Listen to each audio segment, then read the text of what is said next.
MorroW and Jinro already kicked it off, Yeah. and we're in game on Belshire Beach. Belshire Beach, the winter version. I always say Belshire Beach, the winter version, because I remember back when it was summer. Summertime. Don't know what song that is. In the bottom right-hand side, I just said the title of this. we have Like, how Jinro. simple is that, man? Hold on. Jonathan Walsh, Liquid Jinro. In the top left, we have none other than Stefan Anderson. He also goes by Mouse CC MorroW. And nice, you got the good side of the hatchery this time. Not the ugly side with a bunch of back knee on it. Ugh, look at that. Back knee's the worst. Do you have back knee? It's like the one that creeps up on you too. Do you have back knee? Because like you hug someone and they're like, ah, and it's like, whoa, what happened? It's like, nothing, man. Just, I hurt so much. I'm so happy to see you. Oh gosh, please. I can just think of it. I Yeah. know what you're talking about. And then you feel like the weird textures the weird on the back, and you're like, it's like, oh, God, it's like a dirt rope bike. And you don't know because, like, see, there's a huge range. It could be the guy's or girl is really, really dirty. Or it could just be they have, like, a problem, you know? Some people have, like, acne problems. Yeah, man, it's like Rocky Road on the back of their back, man. It's pretty sick. But oh, no. Ooh. Well, it didn't matter because... Ooh, wait, whoa. Did MorroW see? Well, oh, from he the left did. side. From okay, the left side. he did see that. To the right. You So caught him much faster unfortunate than for me. Jinro. MorroW has 2 racks. It's Oh, sorry, weird. he sees 2 racks. He should have put the second barracks over here, I felt like, and then just lifted it off. Yeah, that's what some people do. It's a lot better. We were talking about 2 racks on this map and how it's pretty good because first of all you can wall off in a formation. You can get in a really good spot too, where Zerg is hard to defend. So Jinro trying to be sneaky. Now he still could do damage. Like we're not saying it's completely out of the question. But MorroW, he's prepared.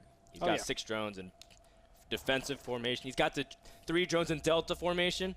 I love this. And the main reason, oh, never mind.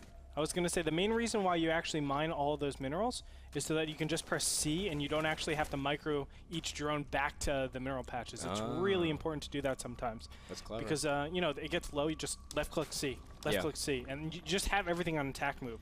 So it's really efficient in that manner, but Zerglings are already popped out, and I feel like Jinro will not be able to do anything. And there it is. Command center gets dropped.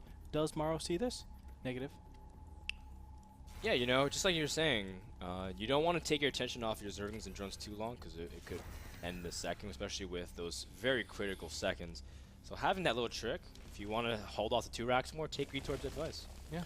We see the first couple of Marines still push it up here. Now, the Spinecrawler still in the middle of planting itself, and Jinro just, again, putting on very, very light pressure. He still does not intend to commit whatsoever. I don't think he can do anything from here. He needs a ton more Marines if he actually wants to move up. Oh. You see what you see? Do you see what I see? I see what you see. You see what I see? I see what you see. What I see, you see. Okay. Well, 3 command centers, and normally when we see this, it's followed up by an additional couple barracks as well, especially since he went double racks. I actually foresee him walling off with barracks completely. Yeah. Double refinery as well. So Jinro trying to be sneaky here and go for a super strong mid game. Now the thing is, the third is a little bit trickier for Terran to hold. Yes. Unless they have a good advantage. You know, where Jinro's Marines are positioned right now is normally, you know, where you want to get your third conventionally. But unfortunately, you know, it just makes yourself more exposed. The engagement spots are very, very wide open. And the whole idea is that Zerg can also, I mean, if you go for the bottom center expansion, that one's a little bit hard to secure as well. It's just really peculiar that Jinro, of all maps, he chose this one. I'm still wondering why he did that. What map do you think you should have chosen? I don't know the... Like, the you vetoes? know, like Shattered or... I don't know what the vetoes were.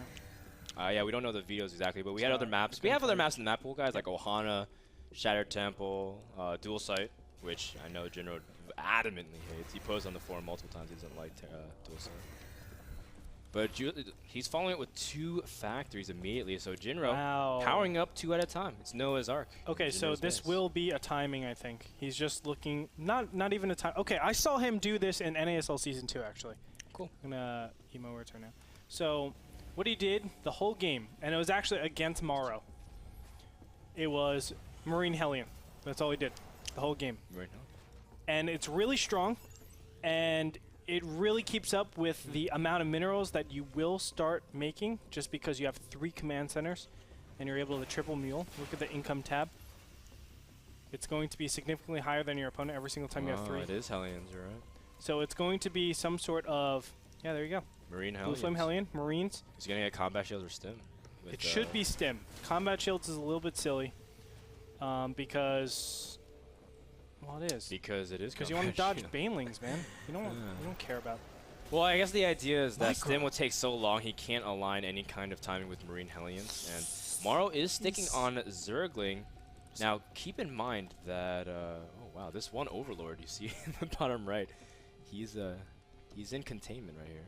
Yes. I do want to say, like, Jinro is doing the perfect build against what MorroW is doing. This is, like, the most spectacular thing you could expect when your opponent is investing heavily into Zerglings and you're about to get Blue Flame Hellions. Yep. You can 2-shot them for quite a long time until they get that +1 Carapace. Even when that happens, you just get your +1 attack and you're good for another upgrade, I believe. But going Marine Hellion against Zergling Muta in this beginning stage is a wonderland. John Mayer would even be jealous. It's that big of a wonderland. Well, MorroW did start his Baneling Nest just now, and his Baneling Nest and his Spire, excuse me, and that gives Jinro a thin window if he really wants to hit with these Marines and Hellions. But of course, oh wow, it is combat shield though. Yeah, he has combat shield. Wait, you didn't see that? I said like, oh, it could be stim or combat shield, right? Yeah. And you're like, oh, it shouldn't be combat shield, and then well, I'm absolutely wrong. Yeah. So he's going to go for positioning more than micro. He can't afford to have his Marines caught at all. Oh no, not the Hellions, not the Hellions. Or what the? MorroW decided to let it. What? It's like Jinra. MorroW, I guess he was trying too hard to split his Zerglings, and Jinro just left. So. Yeah. You know, Jinro dodged a bullet and he knows it, but more specifically, he saw that many Zerglings, so he's convinced his opponent has that Zergling Baneling composition inbound. You see the important upgrades about to finish. Jinro needs to move in very soon here, although the Banelings did finish and Jinro would be extending on creep. He doesn't have stim. It's only about 1/4 done. Jinro has to be very cautious. Get out, Jinro, get out. No, you don't want to fight against that. Now, this is still doing a ton of damage. It's indirect damage. Let's look at the third. How many drones do we see on that? A ton of drones on that third. Full saturation. Almost full saturation. He's just about, 30 drones off, but as soon as he gets them, he will have full saturation over it. No. He's tied in Hellion Marine, this is just like a build order win for Jinro. It's not a win-win, like the whole match win, but it's like a win within the game because now... Whoa, winception, man. Winception, bro. Because now, what? Jinro has to be like... Or, excuse me, Stefano has... God, what is going on with me today? No, I knew it. You said, oh, I didn't say Stefano. I said Stefano. Oh my God, MorroW. MorroW has to be like, well, crap. He has a great composition counter against me. Yeah. I need to overmake stuff, and now his drone saturation on his third is going to be delayed. It gives time for Jinro to actually equalize in that respect. MorroW only has 5 Mutalisks out into the field, and he's getting ravaging. Yeah, that's GG for Jinro. Oh, wait, never mind. He ran into 2 Marines. And lost a Muta. And lost 1 Muta. So MorroW getting a little bit careless with his control, but he's joining up heavily. Just like you said, he needs saturation on his third immediately. And Jinro, he's getting a Thor out. So, with the sign of a Thor, Jinro could be moving out soon as he is getting prepared for any kind of scenario that MorroW will throw him against. Now, the best case scenario for MorroW at this point is actually to tech to Infestors. If he can go to Infestors, he's looking really, really sharp. Because what in the Terran arsenal kills Infestors at this point in time? Well, I mean, assuming Infestors don't fungal, but nothing really. Yeah. The tanks, but there's no real tanks. Exactly. That's the big thing. So go Infestors. And what that does, it forces the Terran to just relax a little bit, wait until they get siege tanks, and then you can tech switch yet again. What is this? Jinro's not making 1 Thor, but 3. And getting up his vehicular plating. This is a big 3-base timing then. Wow. Or, you know what, right now MorroW gearing up to see if he can snipe some of that economy at the third. Jinro's in pretty good position to defend it. If he can get there in time, he was getting ready to gear up. The Zerglings are going straight onto the Marines, but Banelings do end up exploding. The third still under heavy siege. The Banelings going after a lot of workers. And at the end, MorroW does kill 18. Oh, and Jinro is actually switching to mech. Excuse me, I can't believe I missed this. Well, I saw it a little bit ago. Actually. Yes, it is Marine mech, but that's a ton of Thors. Now, what Jinro needs to do is start getting some SCVs. He wants them to do non-stop SCVs so that they can become expendable. Right now he's at 55, so it's not really possible, but here we go. Counterattack coming in here. Oh no, Jinro! Oh, he left the front door open, and the Zerglings are in, and that is going to be a facepalm moment for Jinro. He needed to keep that up, and he immediately starts evacuating his SCVs. He's pulling his door, and this is exactly what MorroW needed to call back some more time so we can hold off for the push. In the meantime, a lot of Zerglings and mutants are starting up over at the natural third, wherever the heck that is. He's picking off the armories as well, and really limiting the upgrade. And oh man, does he get it? One? Yes, there he goes. He's gonna try to get both of them. He should. He knows that his opponent's trying to go mech. Oh, but he doesn't want to leave his mutas in there for dead.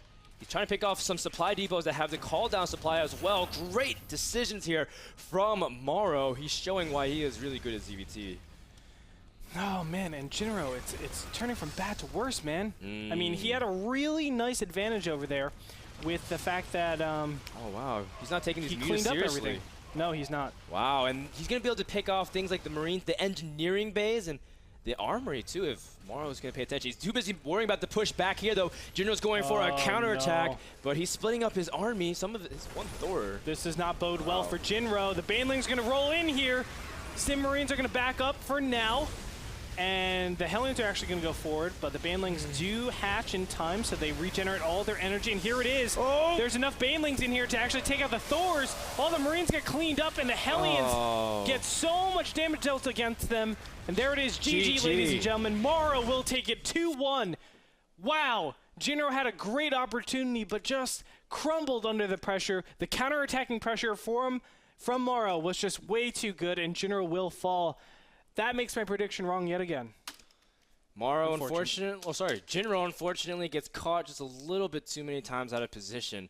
MorroW shows why his ZVT is really good, and you know, I just like the fact that he's good at reading the situation well. You know, at the same time, like he knows what Jinro is doing, so he can adapt to it. So he says, "I'm going to pull you at the third," and then he knew Jinro was like, "If you lose that many workers," Jinro's like, "Well, I got to do something. You know, I'm going to start moving out. Oh, I'm going to go for a run by, pull you back even more." And then he saw everything and started sniping armories and says, "If you're not taking it seriously, I'm going to keep my mutas there." Stefan Anderson showing why he is a master of ZVT. I do see a little bit of frustration though in Jinro. That's the second time in this series where MorroW has been doing a lot of pressure, and you know he's able to crumble his opponent, and out of just the split decision, Jinro's like attack, lose the game, and he knows he's going to lose the game right there. It's unfortunate. That's a situation where I've been in as well. It's like you know you're going into it to attack, and you're just praying to God that this attack is going to work, but you know deep down inside your heart that it's not going to. Andre starts breathing heavily. Exactly. Starts sweating a little bit. Yes, and never mind. But yeah, positive thoughts. That's a really tough situation for Jinro to be in. If he was just a little bit more diligent in placing his units there, you know, it sounds a lot easier because we're casters. We get to see everything. And hindsight is 20/20. But if he had a little bit better positioning with his units, his Thors were in place, those mutas didn't do anywhere near as much damage that they did, and the counterattack didn't work there, then we would have seen a very different game. I mean, as soon as he cleaned up everything at the third, Jinro knew. Like, that's why he attacked. He's like, I have a big advantage. Let me go attack. Yeah, so that's a pretty good summary of the mindset. And you know, it's heartbreaking because Jinro, this is again the second week in a row where he had the series within his grasp and just barely let it slip. So Jinro's showing still that he's got the chops to definitely keep it up in NASL. Yeah. We wish him the best in the upcoming weeks. But for now, the winner of the series was MorroW from Mouse Sports. Congratulations to him as he receives $150. Oh, thank you so much to the sponsor of that series. I was about to go into something else, but thank you so much to the sponsor, GameMinder, the application that reminds you about upcoming games, demos, and all kinds of cool things. Download it at handelabra.com for free. We'll be back with more action from NASL Season 3. Don't go anywhere. Stay right in that seat. Don't turn off No, TV. It's not over. It ain't over. It ain't over.